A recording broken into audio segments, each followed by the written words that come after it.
this module, Camille and I are going to look at Te-Waza techniques, which are hand techniques. We're going to be focusing on finger locks, different ways to manipulate the suspect, so we can have in mind PCSing strategies 1, 2, and 3 for arresting technique. The hardest thing is going to be to look at traditional jujutsu training methods and then boil that down to something that's more modern and arresting technique, more specifically Gunji Taiho Jutsu, our military approach, our system. So we're going to look at multi-hand blocking, and when you do get into some of those finger locking techniques, the ultimate goal is, of course, learn how to use it, learn how to manipulate the body, how you can do things like that, but really how to make your hands become very sticky. When you block something, or when you kind of put your weight into it, learning how to like stick onto something, grab the right pieces of the body, the wrist, the elbow, so you can work on the different techniques of getting from the inside to the split position or the outside. And of course, in Gunji Taiho Jutsu, we're all about getting to the back so that you can, or the outside line, so you can get the suspect to the ground by yourself or with someone.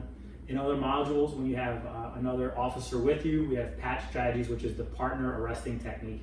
So definitely look at those modules as well. But let's get started with Te-Waza, the hand techniques, and get into multi-hand blocking, have a lot of fun. Let's get started.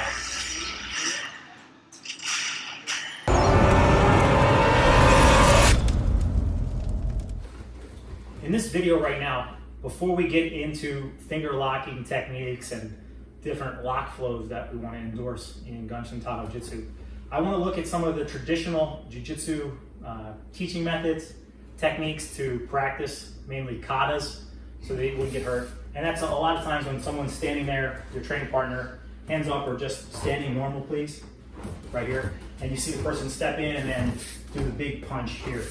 So they have this step and they throw a straight punch, but you see that they follow with the leg. I call this a kata step, and then they keep the hand out there.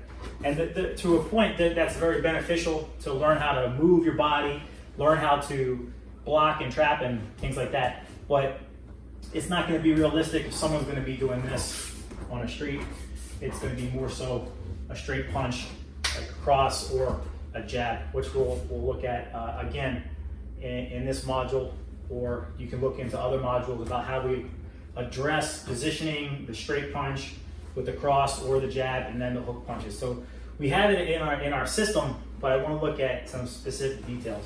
So I'm standing here, Camilla steps back into this position, and she throws the traditional straight punch with the rear hand. Go ahead. Good. She's trying to hit right in my chest, my face, or my stomach. So you have the different lines of attack. And what's good about this technique is that if I'm standing here, she throws the straight punch, I can learn how to get off the line. Try to get off the center here, and then try to catch that wrist to the outside. And you ever, when you're a kid, you're maybe like, before you're a teenager, maybe like a little boy, you can see that game where you put the quarter here on your elbow and then you kind of catch the quarter. Did you ever do that, Camilla? You ever put like I guess a penny or a coin and then you kind of catch it? No, that's new. I'll try. Well, it's very old fashioned, all the way back from the 50s. And then, you try to stack the pennies up and then you try to catch all the pennies without them hitting the ground. And that's basically what you're learning how to do for your hands to be sticky. When you throw that straight punch, go ahead, I need to get off the line and catch. And turn this way a little bit, please. If I step to the inside, so go ahead, I gotta learn how to catch here. So she's hitting straight, I step off and hit. So go ahead, 1, boom. Again? Mm-hmm. Again. So I block, but my hand has to catch, just like here. So there's the end of the quarters. I catch, I hit, and then I can do some type of big technique. Same thing if I was to the outside. So she throws a straight punch, I block, I catch, and now I can go into a technique. Okay. So here's the game. Try to make your hands as sticky as possible. I know that this is not going to be realistic for me to be like standing like this and then someone's going to throw a straight punch in a traditional kata step. But it does help. Go ahead. So learn how to catch and grab the wrist. or the fingers or the wrist. All right. So this is the first point I want to make, is just learning how to keep your hands sticky. Then I can teach you, put your hands up please, how to deflect, how to catch the fingers, learn how to do all these things when your hands get sticky, because it's going to get realistic where she's pushing me away with her frames and everything like that. I have to learn how to hold her, and my hands got to slide and catch something. So if she's pushing me, good, yeah, boom, boom, boom, I got to slide off and catch and grab things and get more into a grappling with my pressure, my body weight. And this is definitely going to be understanding distance, because she's further out, please. This is the type of distance that I want in a PCS stage number 1. Now she kind of closes the distance. Now we're more in, no, don't put your hands up. Just she closes the distance here, and now we're like in a civilian distance where 2 people are arguing. I don't want to be this close, especially with my weapon side leg. We've covered all this in the curriculum when it comes about distance, PCSing number 1. Okay, so that's what the introduction here is right now. How to make your hands sticky, and what those traditional methods we're trying to get you to learn. How to work from the inside, catch the wrist, or how to get to the outside. And a lot of it is going to be hand deflections. So let's get started.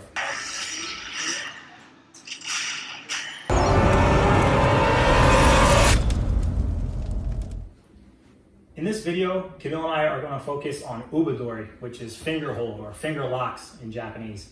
And the goal right now is to build off of what so far was filmed and learn to keep your hands sticky and grabbing the right place. So in terms of finger locks in jiu-jitsu, the biggest contributor to this art has always been the small circle jiu-jitsu professor Wally J. He's no longer with us, but he made finger locks very popular.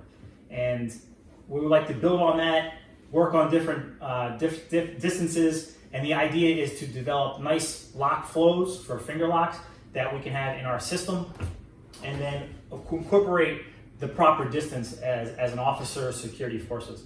But in a certain way, I have to show how to do the techniques, and my favorite lock flow for finger locks comes from Yushishuni Jiu-Jitsu, Michael D. Pasquale Jr.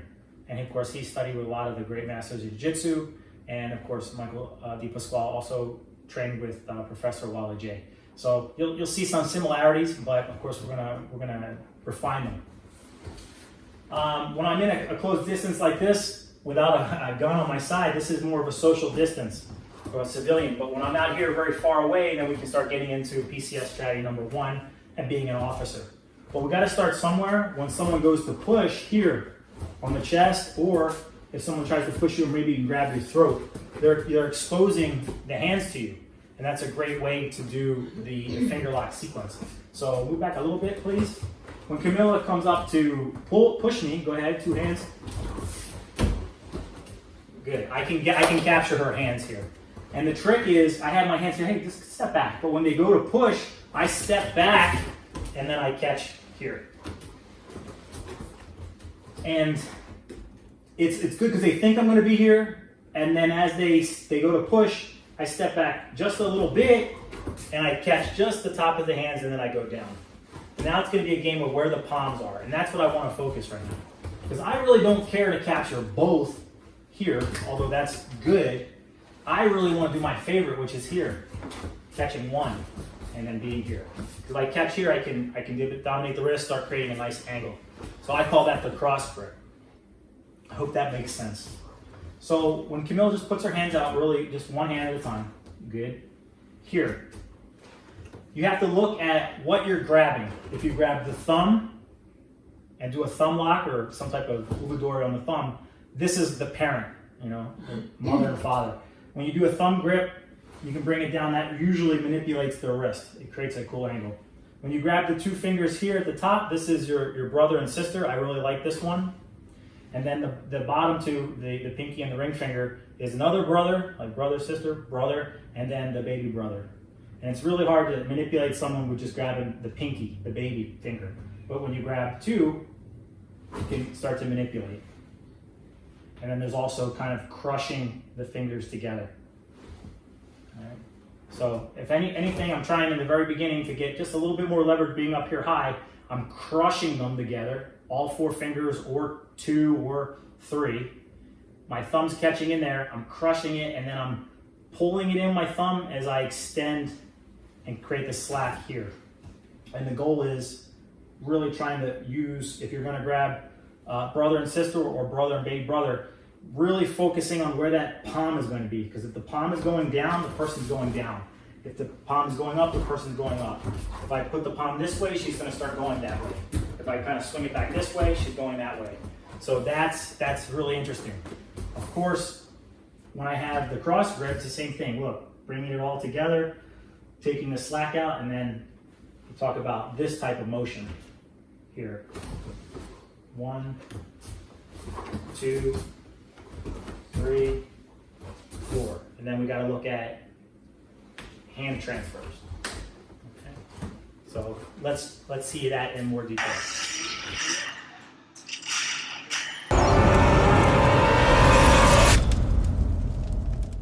All right. So we're going to be very close right now, and I'm not going to do an attack with Camille pushing me. I'm going to get into my cross grip, and I'm going to teach the lock flows as well. But I really want to focus in on the details here of how I'm grabbing the hand on that cross grip. So when she's pushing me with the one hand or two, I need to focus as she gets it right here. I got to have my hand here yesterday and catch, and then if I just hold here, she might pull away. And get out of there. And look, go, pull away. That's why I like to be here, pull away. Yeah, having that second hand here is really nice on the cross grip. Come this way, please. So I'm here, she kind of does some type of attack, I kind of guide it, and I catch. Now I'm doing the position, and don't get into the habit. This is a very common mistake of being like this and really showing your arm. You're going to learn how to keep your elbows in tight and do the moves, nice and tight. When you have your hands out here, they can be, the person can grab them, they can break free, things like that, and you're going to take away a lot of your leverage. So it's really about being here and not just pushing the balance straight, but down. Yeah, so doing this, taking the slack out, and then trying to create some type of fulcrum with a base. This hand now becomes the base. I'm pushing against that. If I were to push all the way down to the ground, come to the ground, come to the ground, come to the ground, now the ground becomes the base. Good.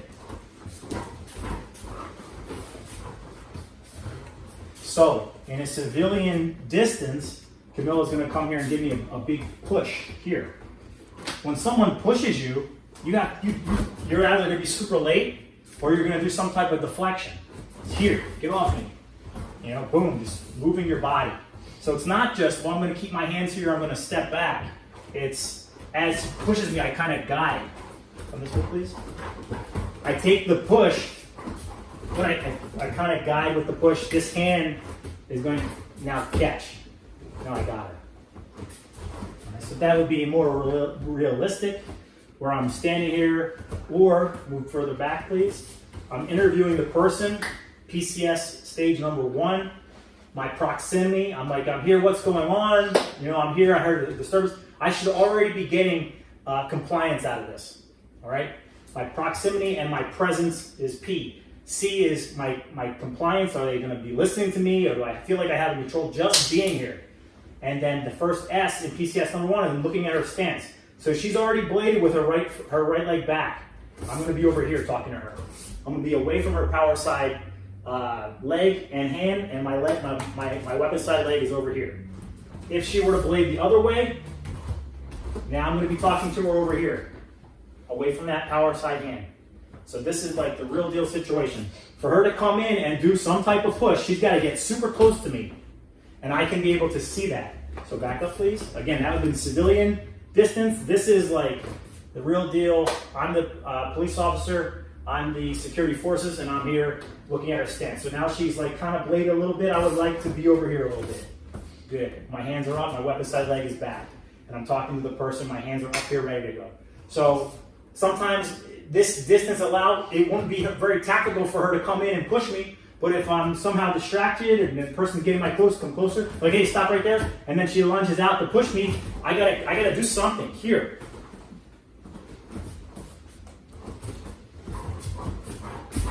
Good. Up against the wall. So it was a nice little flow where the elbow went up.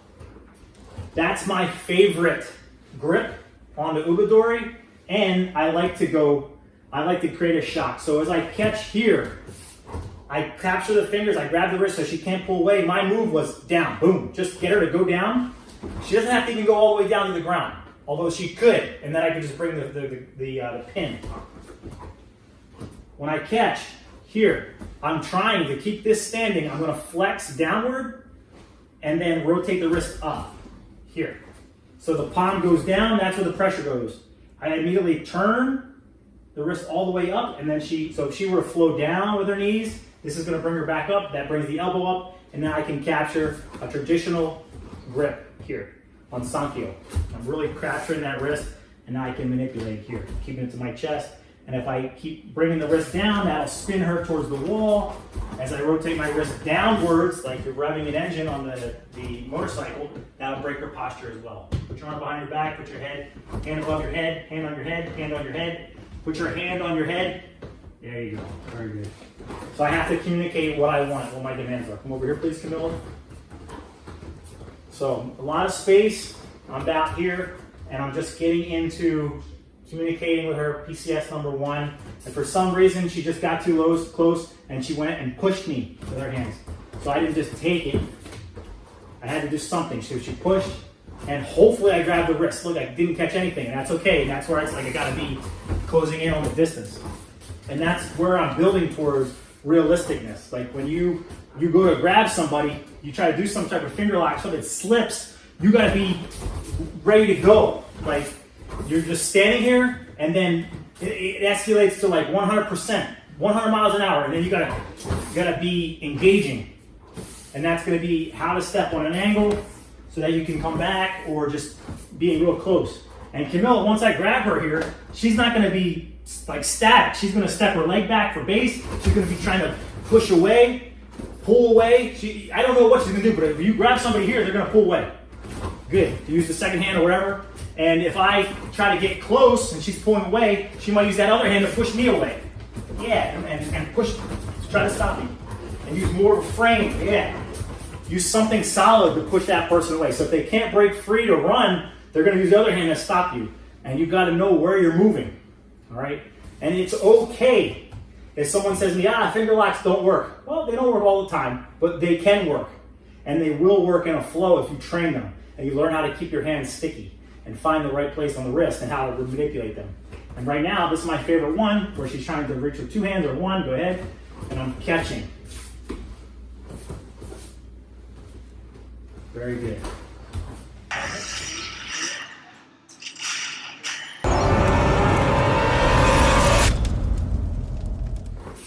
This is the part of Ubudori that I like the most, where we start talking about how to dominate the person's palm. Because when you can do that, you can influence where they're going to go. So we're going to look at some different grips. And so far we're looking at this one where you go high five, the cross grip, you get a little bit more up on the fingers, capture all 3 or just 2, crush it together, and then you can do the flex. As you go down, the palm's going to go down. As I bring the palm up, she comes back up. So down and up, gets them going. If I want to go left to right, I just bring the palm that way. She can go that way. Now, of course, I don't want to go like this and then keep my arm exposed. I'm just trying to teach this as my elbow as tight as possible. And now I'm ready to go here, left and right. You're manipulating the fulcrum, you're creating the base with one hand or your body or whatever, the floor sometimes. And I can't keep my arm out straight. I just got to capture it and then bring it in and down right away. And that's just practice. It's one of the easiest flows to practice. Now, if I do capture again, and I get the baby brother and the brother next to it, this you can work on the same thing. Look, I can make her go down, I can make her go up, I can go down, I can push her this way, I can go that way, this way, and now I can do a transfer. That's good. So come over here, please. So this is, sometimes you don't know what you're gonna get. When you get a different type of grip, you get around the baby finger, the pinky, the baby brother, and the brother next to you, and when you go down, you go this way, the fingers are pointing right out there, so you can grab it and then start to manipulate it. And then you can have a nice way to flex that wrist. Now take them to the ground. Nice Koda Gayash, inverted Koda Gayash. But the easiest flow is just high five, do a cross grip, bring your hands up a little bit more, capture all 3. Easiest to do. you capture two, go for the brother, sister. And then if you can capture the baby brother and the brother next to it, this is gonna hurt a lot. If you only capture the pinky, you can destroy someone's hand right away. Like it'll break, they're gonna go, and they're probably not gonna stop. This is that whole thing of when someone's excited, these finger locks will cause a lot of pain. I need you to learn how to grab something and then turn it. Here, having these types of grips. All right, so you have to learn the lock flow, and you also have to learn how to transfer, and preferably how to transfer the guy's hand or the girl's hand away from your weapon side leg. So if somehow I got pushed here, or if I'm grappling and I catch the fingers, I'm gonna shock and turn, and now she's away from my weapon side leg. So the elbow can be up in the classic Sankyo, where I can bring this into the pocket. And then you see this a lot with types of grips and with law enforcement. They like this, having the elbow nice and tight. Then I can move. If all of this fails me from a grappling situation or off the push or some type of distance, right here, sometimes they have their hand up, they're yelling. Go ahead, you're doing all this other stuff. Boom, just capture it. Boom, shock, and then you're here. Don't elbow yourself in the nose or the chin. So yeah, you see this, hey, shut up. They're yelling at an officer right here. Thank you. And now I get one finger. I'll destroy that finger, but I want to manipulate it so I can start to grab the wrist, get something solid. Now, as all of this is starting to fail me, if she starts to break free, I have to be on her body and be on ready to clinch, ready to bring her down to the ground. All right, so that's the beautiful thing. And making your hands sticky and kind of learn how to get to the outside. That's what it's all about. So lock flow, dominating the brother, sister, and sometimes the baby brother and the brother then next to him, so you can learn how to bring them up and down. It hurts. And then learning how to transfer, how to go from one thing to another away from your weapon side leg. That's the goal.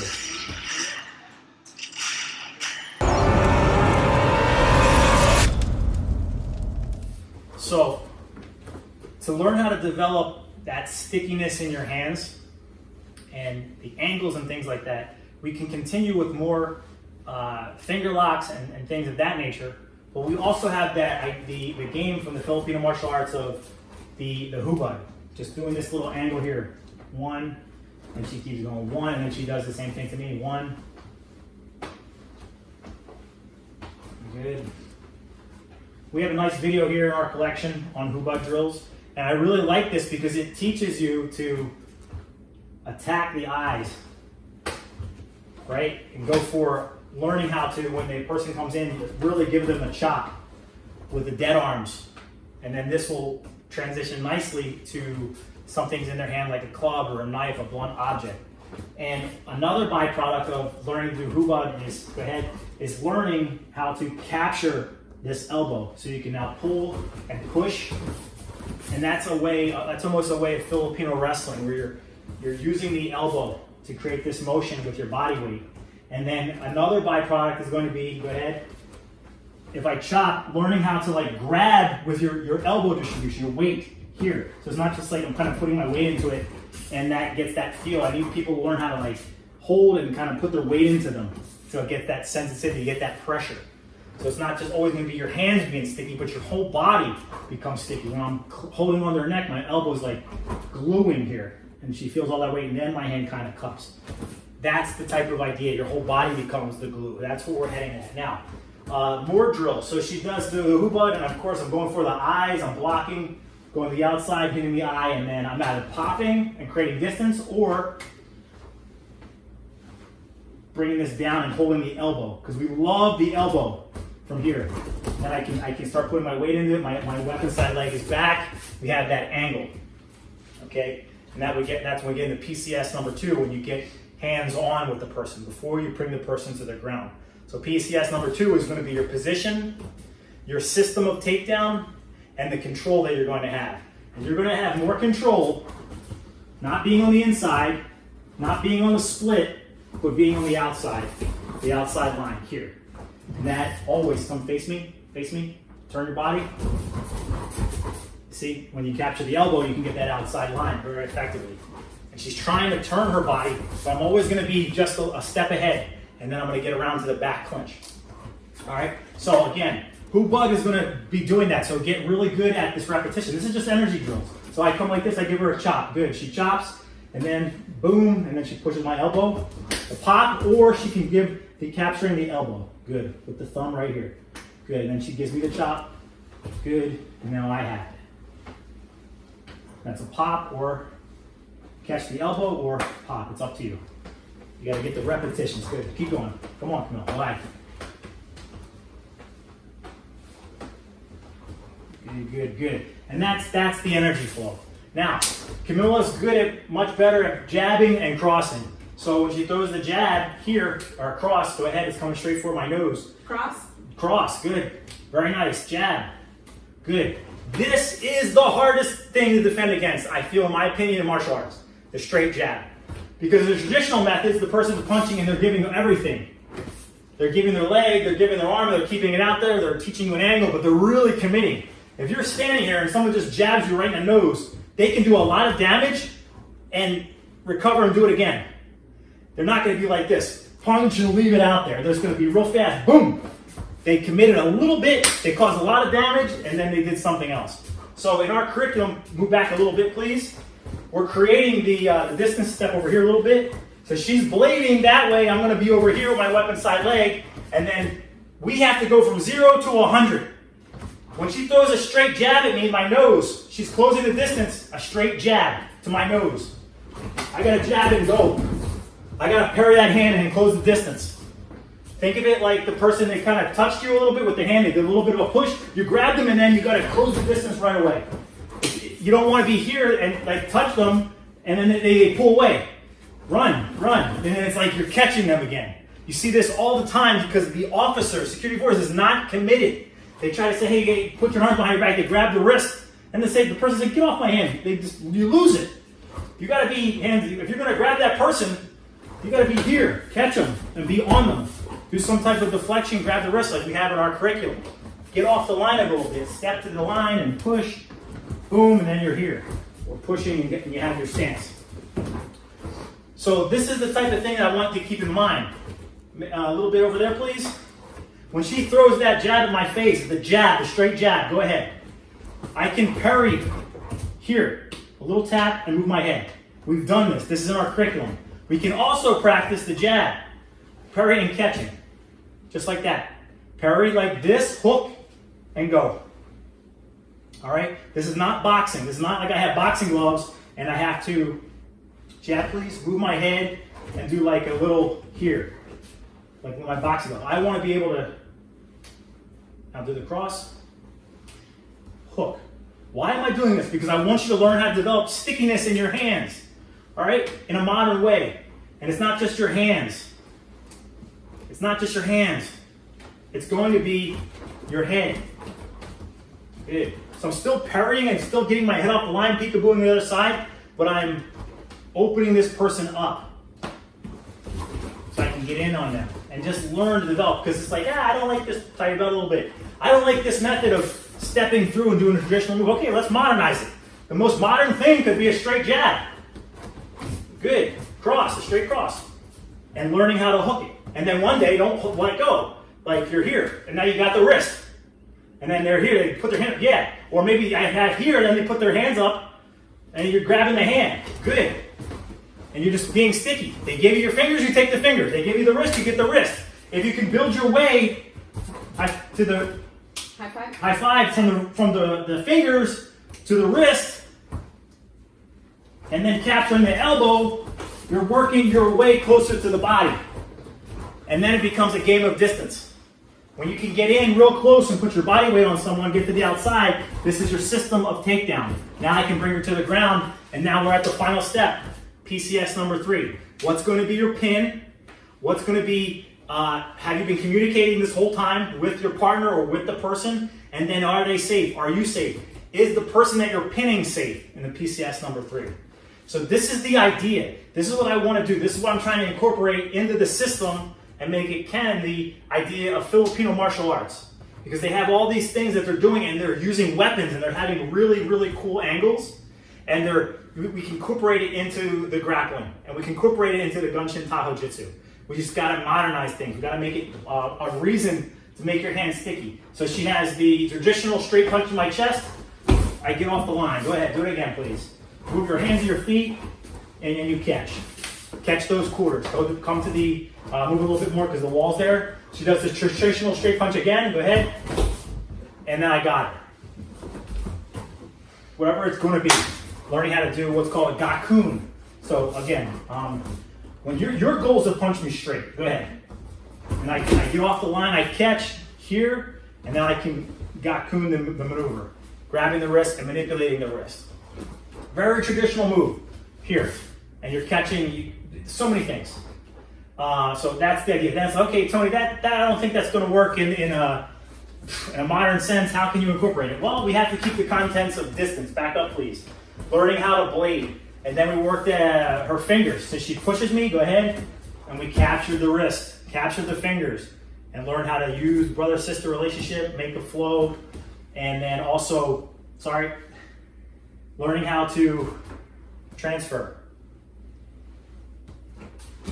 Right? So you can now make a nice flow. We'll have more videos in the future as more instructors add finger locks. And then, Tony, what's going on? What's going on with the jab? Well, before you can do the jab, you need to do the hubug again. Hubug. Good. Hubug. Yeah, boom. Learn how to capture the elbow. Put your weight into it here. Get your hands doing this, and then you can capture the line number one. Go again. So instead of doing this one, hitting the jab, I can do this way. Go ahead. All right, so it's like an inside block. Throw that straight punch again, please. I'm sorry, the straight traditional punch, yes. Go again. So it's the same thing, look. Now more of like a modern, where she throws the hook. Go ahead. Learning how to take those lines. That might be a knife, that might be a club, that might be a hook punch. We're getting our hands, we're making our hands sticky, then we're making our arms sticky, our body sticky, glued to that person. Learning how to go from 0 to 100. Close that distance when you need to close that distance. And then, after you do lock flows and things like that, then we say, okay, what about the straight punch, the jab, the cross? Okay? It doesn't have to only be here, come into the back clinch, or get kata gatami, hold the person down. That's cool. It doesn't have to be a cross, and then you're kind of hitting the gunting with a weapon, a flashlight. That's all our curriculum. But they throw that straight punch. Here, I don't have to be closing the distance. I just want you to learn how to parry and deflect. So back up against you. She has the jab and the cross. Boom.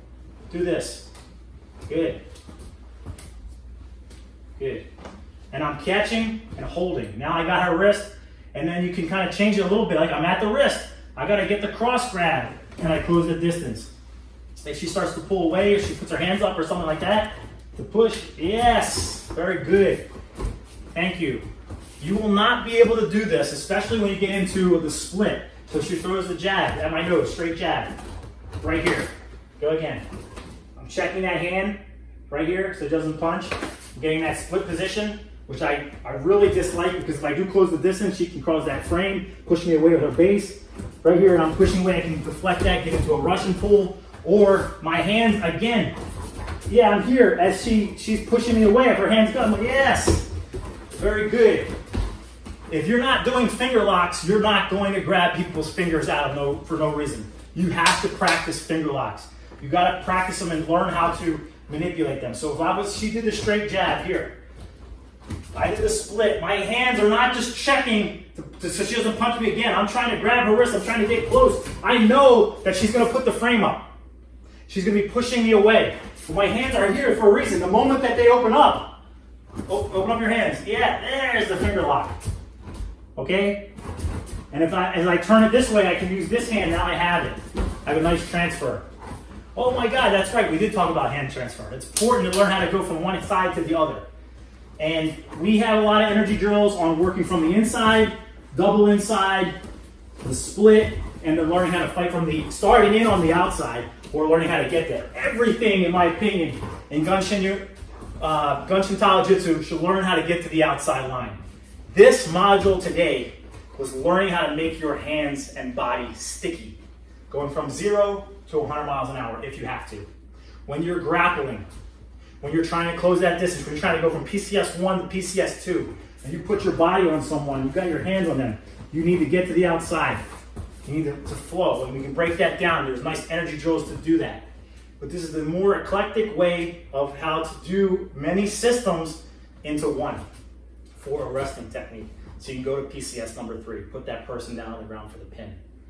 All right, so very much, let's look for other videos in the future, but this is a great start on the principles that I wanted to showcase today. And they were sticky hands, hand transfers, finger locking flows, transfers again, and then learning how to do more of a modern angle, a straighter punch, a cross, which are, people, man, that's going to be, we can study the jab and how to defend against the jab from here until the end of your martial arts journey or your combatives journey. Again, because they're not committing a lot. It's going out there, it's doing a lot of damage, and they're not really throwing their weight into it, stepping forward, or just doing something, and that's usually a little bit more skill. These big hooking punches, easier to defend, and then of course, our ally in all this is the PCS number 1, move away a little bit please. Being an officer with a weapon side leg and anything else that's on my weapon belt, or my tool belt here, is to look at this stance, okay? So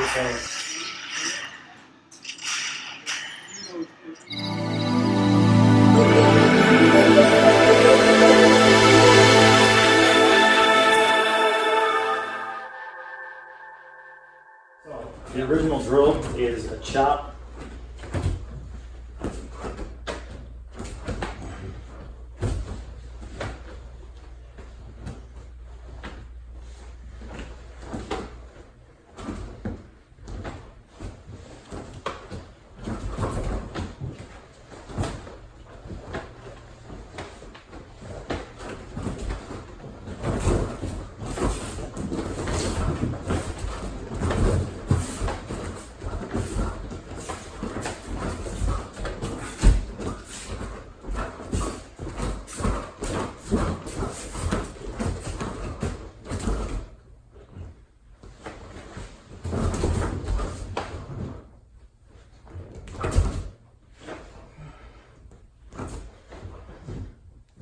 That's the drill. So there's just lots going on.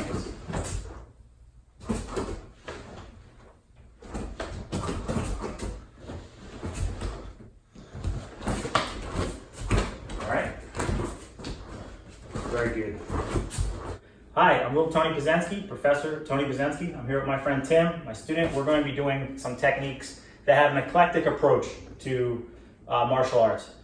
We have been putting together a system of Taiho Jutsu, which is traditionally the restraining or arresting technique of law enforcement. And then in the military, what we've been putting together is something called Gunshin Taiho Jutsu, so military arrest technique.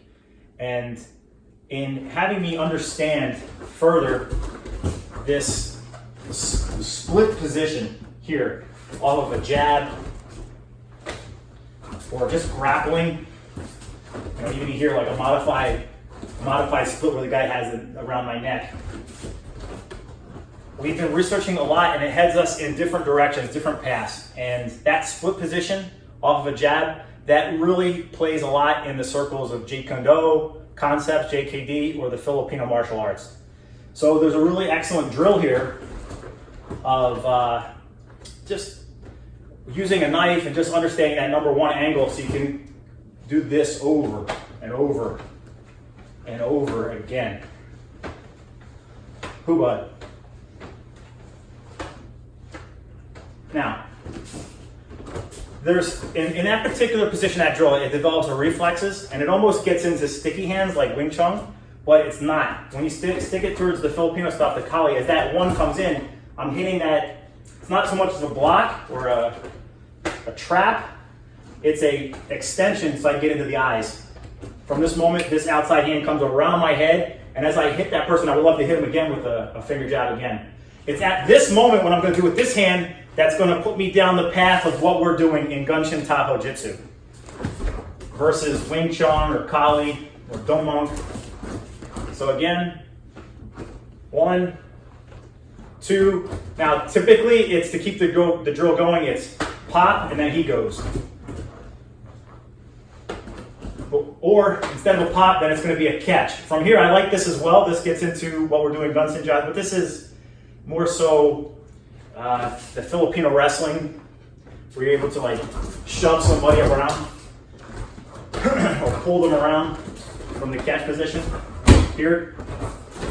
I like that grip, that catch on the elbow, especially from what I'm going to be doing with the Military Taiho Jutsu, Gunshin Jutsu. Now, with that being said, I like this idea. The angle comes in and just pressing. So this is what I want in my game. I want my weapon side leg to be back, and I'm going to be pressing into this person with my hand. And with this leg forward, like this. So we can play this drill.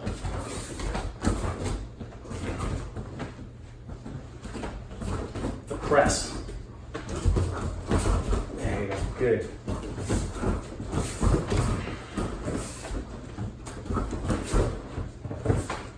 Okay, freeze right there. At this moment, a lot of the Filipino martial arts, they're going to come into this position, which is in English would just be the pike position. You can start to knee the person, you can arm lock, keep the locks flow going. And there's one particular move that Herein Sado does, and it's been incorporated on everybody that I train with in Los Angeles. They would always do this type of throw when they were like almost like a Filipino influence, a Kali influence. And even the Israeli martial arts would do this as well, where you take the head and throw the person off the pike position. So when I'm here, it's difficult sometimes to keep that guy's arm bent in a hammerlock here. Or I'm starting to do the hammerlock, the guy straightens out, and now I'm in this position. But you want to keep posting that head. From this position, you can knee the person. So this is where it's a little bit more combatives. I've always practiced the idea that this arm could go up towards my neck, and then I could bring it to the front. Or if I really wanted to bend his arm, I gotta kind of shake it. Now I get it into the bent arm. But from the pike position, really posting on this head, a lot of times the Penatukan, the guys from the JKD, they would do this move here, right into that throw. And I always saw it as something like, oh, that's pretty cool. I never pulled that off in, and when you do freestyle grappling, it's very rare that you're probably going to be in a front headlock, but you could press that into the position. So I really like that. And you go, okay, that's kind of like the Dumunk, the Filipino wrestling. So check this out. One of my favorite applications for this is if you're in this position, the pike position, if this person's hands down there, he's like, I'm going to grab this guy's leg. It goes right into it. So when the person's reaching for the leg, that's when I push the guy's head down. All right, so we have our flow, go. Boom, boom, boom. Right, now from here I crutch. Yes, so I'm in the position. I have a knee. Sometimes I could bring this guy's head to my hip right here. Now it's pretty dangerous. From this position, I lock my hands and I can give the guy a good throw. Very unique. I don't feel like you're going to find that in jiu-jitsu circles. Again, from the pike, push the head through to my hip, close the distance. Press into the person, and I turn my hip and throw him. And I have my positions for my locks, my arm bars, my turns.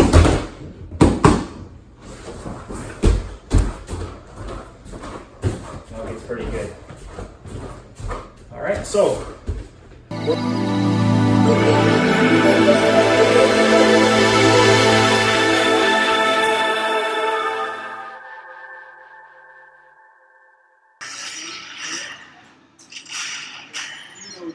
As soon as I